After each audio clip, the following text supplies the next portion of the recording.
Okay guys, so now let's go through this part of the worksheet. So we're talking about the tangent line and derivatives sheet. So okay, here's an example. We have the graph of x squared. Sketch the line tangent at x equals 1.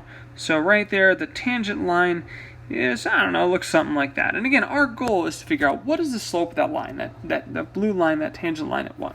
Okay, so what we're going to try and do first is just find the slope of the secant line between the point at 1 and the point at 2. So basically we're taking the point there and the point there, and we're finding, I should use a different color, and we're finding the slope between those two. And we're going to kind of just draw those 2 points closer together in an attempt to get towards that blue secant line. Okay, so the way we find a slope, right, we do y2 minus y1 over x2 minus x1. So we do f of 2 minus f of 1 over 2 minus 1. Okay, 2 squared, of course, is 4. 1 squared is 1, so this is 4 minus 1 over 1, which is 3.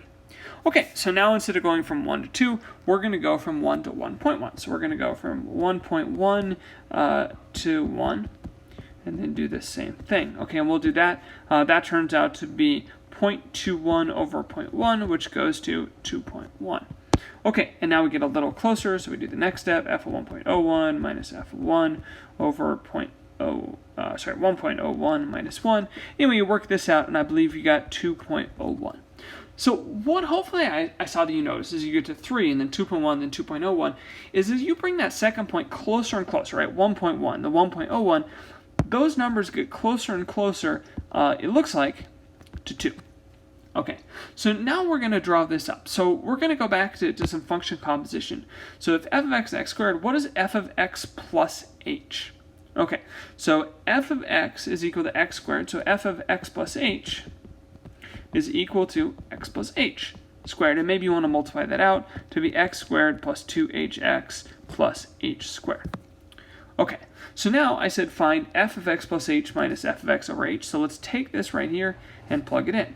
So that's going to be x squared plus 2hx plus h squared. My f of x is still just x squared over h.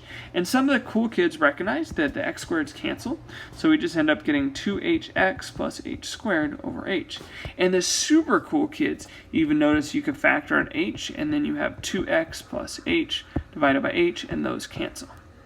Okay, and now what I did is I just asked you to take the limit of this part that you just got in part B. So you're going to take the limit as h goes to 0 of this 2x plus h, and you get 2x. Okay, so that's called the derivative. So now I wanted to go ahead and explain what this is that we just did by finding these limit and this process right here, because it actually has a very powerful use. So let's go back to our notes document here. Okay, so what we've done at this part is we said this. Suppose h is some distance from x. So we have some curve, let's say it looks like that. Here's some point x. It has a height, of course, of f of x. And now we go over h units. So h is like a distance from your original value, x. So you go over to x plus h.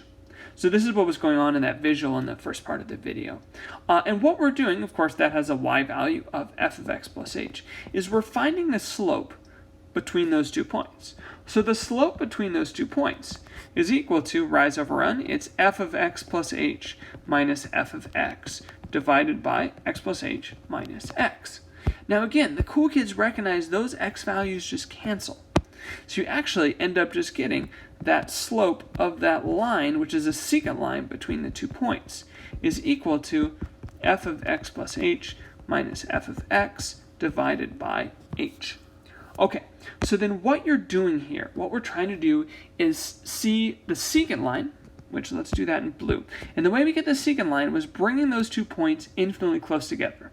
So how do we move that x plus h infinitely close to x? We move that distance to 0. So the slope of the tangent line, like we saw in the first video, is what happens when that distance goes to 0. Okay, so what that becomes is the limit as h goes to 0 of f of x plus h minus f of x divided by h. Okay, so again, what this is our slope of the tangent line. And there's a special phrase for this. This is called the derivative of f of x. It gives you a function. We write the derivative we write the derivative as an f prime of x, like a little apostrophe there, or sometimes we'll write it in the form dy dx. But again, what that is that is an equation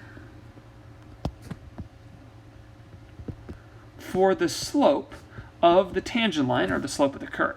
Slope of the tangent line at x. It is a function again. So what you just showed on the first side of this worksheet is that if f of x is x squared, you took this limit. And by the way, this limit, this is called the definition of a derivative. It is how we define a derivative. Okay, so you took this limit and you got that f prime of x is equal to 2x. So what that means is that's an equation for the slope of f at any x value. So for example, if I look at x equals 1, the slope of my graph is f prime of 1, so you just plug in 1 into this equation, which is 2 times 1, which is 2. Which is what we actually found on that worksheet, right? We got a slope of 2. If I look at x equals 0, my slope is f prime of 0, which is 2 times 0, which is 0. And that should actually make sense, because if we look at a parabola, right, is the slope 0 at 0? Yes, we have a 0 slope there. If I look, and this is like the function x squared, if you look on that x squared at x equals, say, -2, that slope of the tangent line, that f prime and -2, is 2 times -2, which is -4. Okay, which makes sense. Again, we have a very steep negative slope. So that's what this is. For this one particular example of x squared, we got a derivative of 2x, which describes the slope of the tangent line at different points. Okay, so that's a huge idea, some really key ideas there. The slope of the tangent line we got from just taking a limit between the slope of those 2 points. Now our next question is, that limit is going to be pretty ugly in some cases. So can we develop some techniques, some shortcuts to help us find derivatives without having to take these ugly limits? Okay, so what I'd like you to do now is please go ahead and flip to the back of that sheet that we did in class, or page 2 of the PDF, and do the problems on the back as best you can, 7 through 10, and then we'll come back and go over those together. Okay, thanks for watching. I'll see you soon.